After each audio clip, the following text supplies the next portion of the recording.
Hello everybody, fellow earthlings. A piece of codfish, fresh from the ocean. Over here, like that.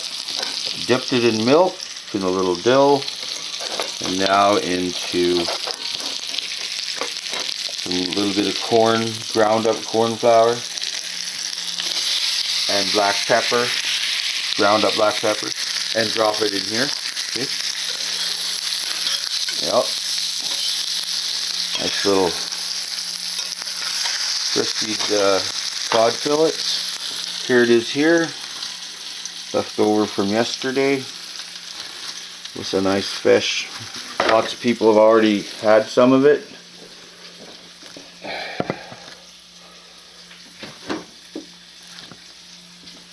So that's alright. In a nice cool part of the cooler. Fish.